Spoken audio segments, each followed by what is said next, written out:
মদনমোহনের পূর্ণ স্নান যাত্রা হল সোমবার। 108 কলস জলের এই যাত্রাকে ঘিরে ছিল সাজো সাজো রব। সিপিআই নিয়ন্ত্রিত কৃষক সংগঠন পশ্চিমবঙ্গ প্রাদেশিক কৃষক সভার রাজ্য কাউন্সিল সভা হল কোচবিহারে।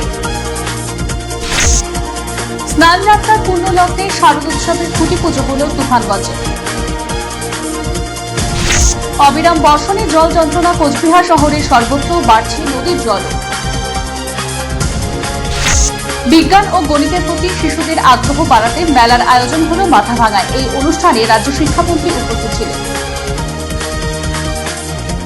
স্বনির্ভরতার লক্ষ্যে টেইলারিং প্রশিক্ষণের পরীক্ষা হল তুফানগঞ্জে। এতে অংশ নিয়েছে মহকুমার বিভিন্ন এলাকার মহিলারা। তুফানগঞ্জ 2 নম্বর পঞ্চায়েত সমিতির পদ থেকে পদত্যাগ করলেন সভাপতি। রাজনীতির নতুন সমীকরণে ওই ব্লকের আরো কয়েকজন প্রতিনিধি পদত্যাগ করেছেন। রাজ্য বাজেট সাফাই কর্মীদের ক্ষেত্রে তেমন কোনো বরাদ্দ না থাকায় আন্দোলনে নামল নর্থ বেঙ্গল বাথফোর অ্যান্ড ওয়েলফেয়ার অর্গানাইজেশন।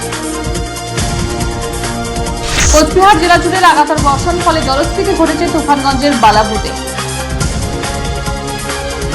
কাজের স্বীকৃতির দাবি নিয়ে পুর প্রধানের দ্বারস্থ হলেন 135 জন কর্মী। কোচবিহার পৌরসভায় দাবি জানালো অস্থায়ী কর্মীরা। মাথাভাঙা মহকুমা হাসপাতালের মর্গে টাকা চাওয়ার অভিযোগ ময়না তদন্তের কাজের সাথে যুক্ত কর্মীদের, আর এতেই উঠেছে প্রশ্ন।